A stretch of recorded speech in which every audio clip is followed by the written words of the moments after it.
Hey guys, King of Charmass here. Today I'll be your judge, your jury, and your analyst. And today I bring to you the top 5 teams on the top performers of PBCode.com for Open Great League. Now here's a disclaimer. This video is pretty short, for good reason. If you look at all these teams, and you're gonna see it very shortly, like I'm not even like surprised. All of them literally have almost the same exact core or idea, and it's really freaking annoying. You know, just to put this out here, when you put this many Pokemon, you can't really, well, you could call it a meta, but seriously, Go Battle League or Pokemon Go PvP has the worst balance I have ever seen in any game. Then again, Niantic made it in their PvP people should all probably be fired because you all have no idea what the hell you're doing, and this game is garbage as far as it comes to balance, barrier to entry, and just in terms of competitiveness, because literally, why, like, there's like no bans or limitations, no one can really do any, like, other than like player skill or like decision, it's really bland. We need a change. And you'll see exactly why King of Charmass is complaining. However, here is my mental health tip for the day. Despite this, make sure you breathe. I know I say that to a lot of you, but I just coached some of my wrestling kids today for a tournament. King of Charmass is back to being a wrestling coach, and a lot of them forget to breathe. They go into battle, and they try to fight, and they forget literally everything that their coaches taught them. Then again, I haven't been in a practice room, so like, you know, this is like just me back, but they let me coach because I'm that cool. King of Charmass is that awesome. So as a wrestling coach, if you're gonna win, you need a point A to point B. But when point B is filled with the same old, you kind of get what we're talking about. Anyways, these are the top 5 teams for Open Great League, and they're gonna be relatively quick because it won't take very long for me to dissect them. Without further ado, let's get started. Alright, so as you see, here are the top 5 teams for Open Great League. In order to access this, all you have to do is go to ppoke.com. Make sure I'll consider contributing, by the way. Go up here to train, click on top performers, and then you get Open Great League, which is actually updated today. If you look at the bottom over here, same old, same old. So if you watch my analysis, remember I told you Drapion, or the poison dark hybrid, is really good. It's literally because the poison dark hybrid kills everything below here, except for Bastion. Well, you can kill Bastion with things like Nidoqueen, Shadow Nidoqueen with like Earthquake, but that's the reason why the meta shapes out this way. Basically, with Cofagrigus and Trevenant coming out, they've literally overtaken the meta to where it's like absolutely ridiculous. Like, because, you know, when you put more ghost types, what do? You use dark types. And then when you use more dark types, what do? You use fighters. So it's just like no balance at all. And it's just mad annoying at how everything kind of like plays out. Which is why Shift Lead is amazing. If you haven't been using it already, or if you've seen King of Charmander stream, that's why I use Shift Read. Like, literally, it didn't take me long for the analyst limit. I'm just like, okay, use Shift Lead, and then you kill like Trevenant, Azu, and you can beat G-Fisk at the same time. Which is on this group, by the way. But here are the top 5 teams. Literally very minimal changes, but like the Azu Trev core has been running around like, I don't know why. Now you see the Swamp Skarn core, and it's just so freaking boring because Shiftry literally beats a majority of cores. So if you use a Shiftry lead and you have really good player skill with 2 backroom mons, very likely you may be able to come out with the W. Anyways, this is team number 5. As you see, all the top 5 teams literally have Azu Say Switch. Team number 5 is Cofagrigus lead. You have Azu Say Switch. This one uses Player of Hydro Pump, and then you have Bastion in the back. This team results in a really annoying and bulky core. Basically, all of these are super thick. But the reason why this team is so brain dead is because it's not even that safe. When you put Cofagrigus and Azu, you can still beat both of them with Sableye. Given Sableye, you have to return through shields and then claw down for Azumarill, but it's still it's really annoying.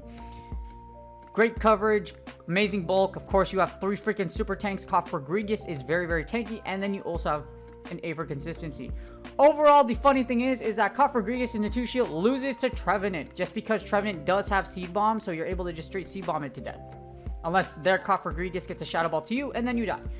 But as you see here, this team does really good against overall meta. It basically uses Trev instead of Cofagrigus in the lead, and like I mentioned, in 2 shield, Cofagrigus still falls to Trevenant, so I have no idea why they do this.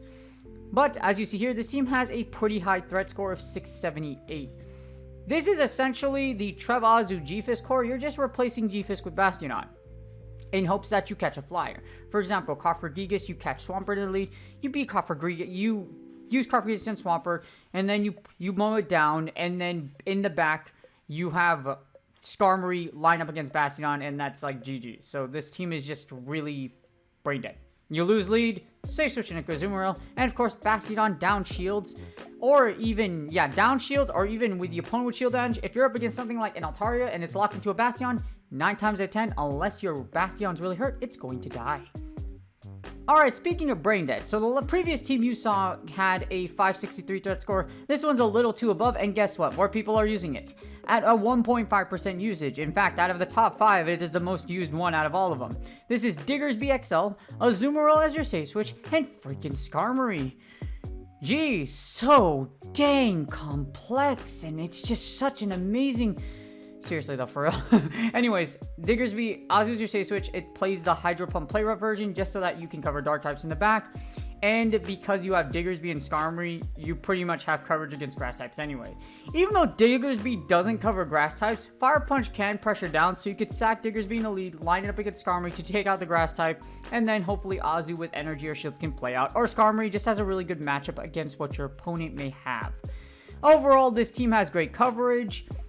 You have A for bulk, of course, because Azu, Diggersby XL, and Skarmory are extremely bulky. Not a lot of safety. This is what it kind of kills for the other team. This basically banks that your Azu doesn't get hard countered, or like I've seen the Diggersby Azu core out here everywhere, and me and Shifty laugh at you. We laugh at you, and we laugh at you. I faced this team many times. I've beaten it most of every time, unless I just jack up or I'm just not really paying attention. So... overall, this team does very well. The reason why Diggersby is in the lead, because it does beat Trevenant. It beats Trevenant. It also beats Coffer-Gigas. Diggersby is literally... this team is literally... the entire purpose of this team is to beat the G-Fisk Stunfisk team.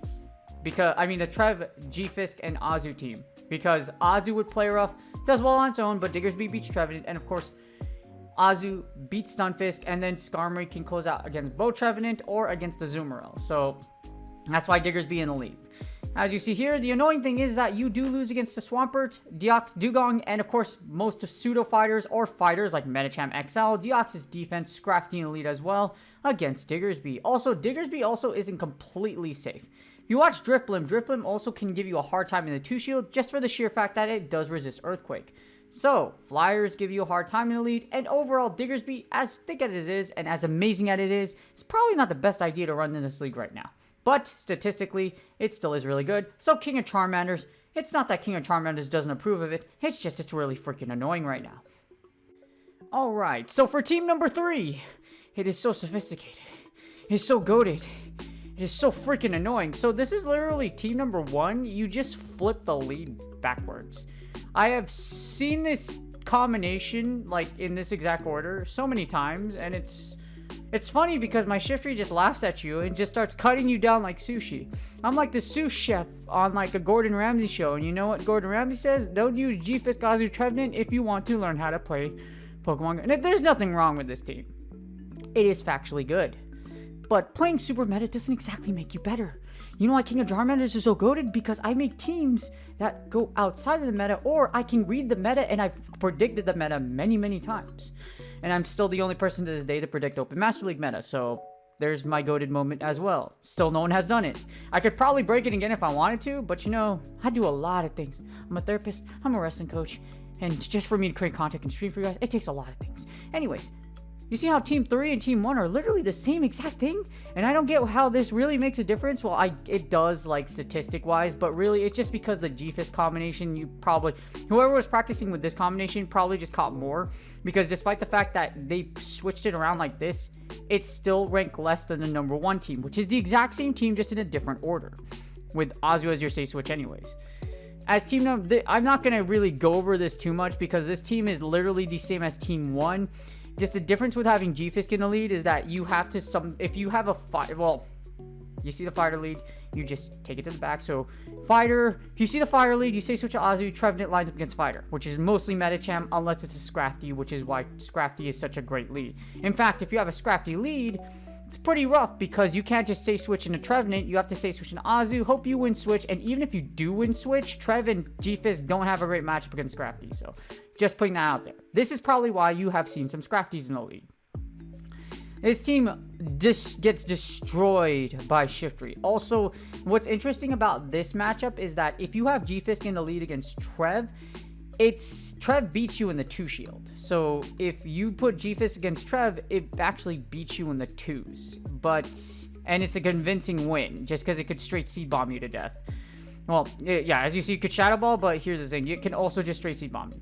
As you see, straight seed bomb, yes, there's a 1-turn difference, but you still lose straight seed bomb. But it just puts a lot of pressure on you It puts a lot of pressure. Now, as you see, 1 turn of difference can flip the scenario, but if 1 Shadow Ball goes through, they can straight seed bomb you, so it's still a dangerous matchup regardless.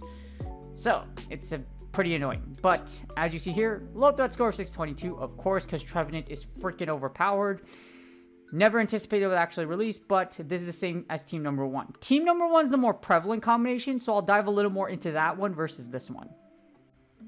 And then we have Team Number 2. Of course, it features the Trev Azu core, but you know what's in the back? Bastiodon. Such a so sophisticated, so complicated, so goated, I'm done. Anyways, this does have great coverage in bulk. Not a lot of safety just because G-Fisk is the most powerful safe, so statistically, putting Bastion just basically means that you are hoping that they have a flyer. So here's what happens. You say switch into Azu, you win switch, and then what happens is that Bastion takes out the flyer, and then Trev is just free to ball and bomb everything in its path. That's literally how this team operates.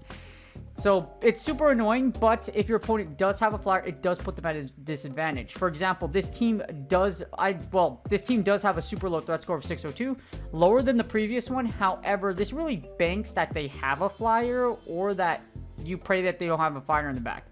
G-Fisk in some scenarios can earthquake fighters like Metachamp to death. So that's why statistically G-Fisk is just a lot more powerful and puts a lot more pressure. But of course, you need tap-tap teams. And with tap-tap, what is the ultimate tap-tap? Bastiodon.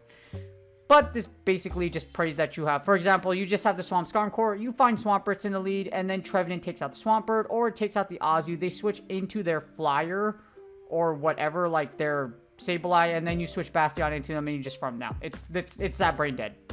So brain dead.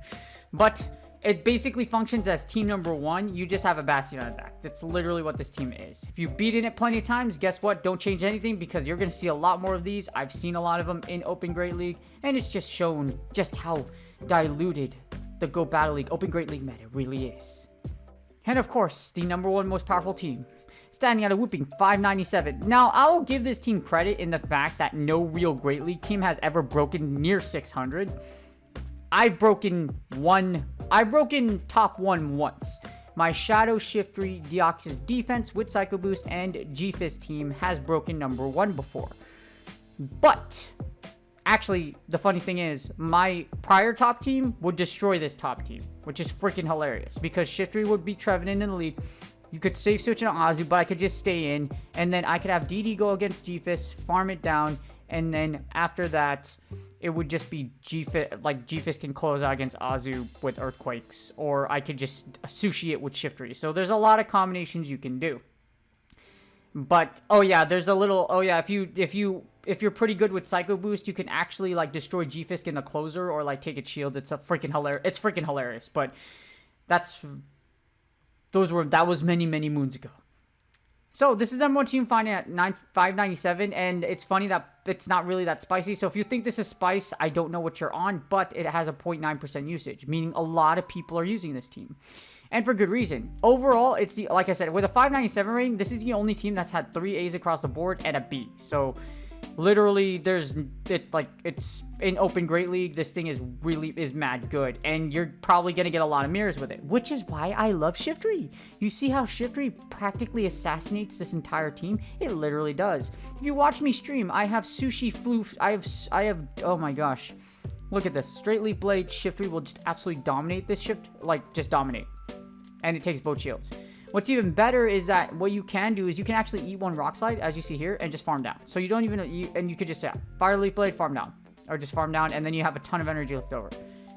So as you see here, Shiftry has or you can choose. What usually happens is that they'll take one Leaf Blade and you'll come out of this in either the 1 or 2. So you'll lose a shield, but you can farm down the G-Fisk and just have a ton of energy to throw in the back. If Shiftry goes against this team, you die. So if you're using this team and you see a Shiftry and they have great energy management, you die. It's that simple. But this team is super powerful for a good reason. I'm not going to go deep into it because you already know Trevenant was an incredibly powerful mon. With Trevenant beats most of the top meta. It beats the Mud Boys. It also beats a lot of the fighters. It also beats Azu. So you have something that does so well just because of its typing and combinations.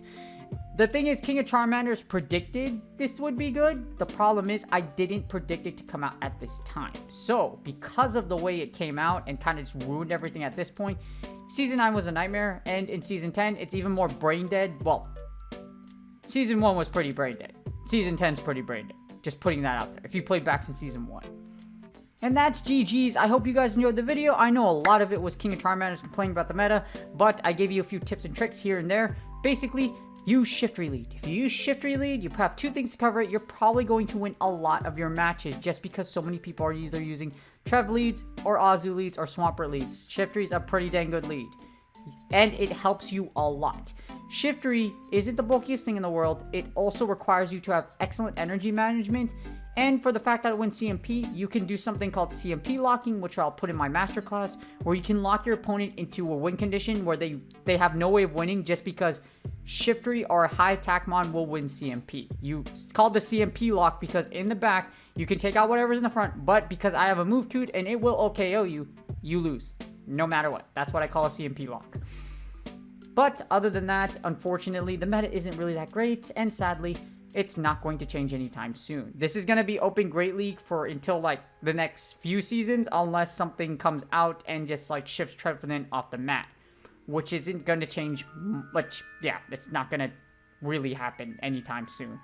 But hopefully you guys are enjoying Season 10. Hopefully you are going up. I will be releasing a bunch of battles content. I know I haven't streamed or anything like that, and it's just because I've been busy with coaching and being a therapist. My job comes first, guys. Sorry. I love you guys, but I also love my kids. Speaking of that, would you show King of Charmander love and do me a huge favor? Would you do me a huge favor? And you see King of Charmander, you see the Charmander right here? If you could, you see that little sub tab right there? If you could do me a huge favor and please like and subscribe, all you have to do is put your mouse over that sub box right there, and you can easily subscribe right there if you're not subscribed to the channel. Totally free. Again, liking and subscribing really helps out the channel. Really appreciate my current subscribers. Good luck on your Go Battle League sets, and I will see you guys on the next video.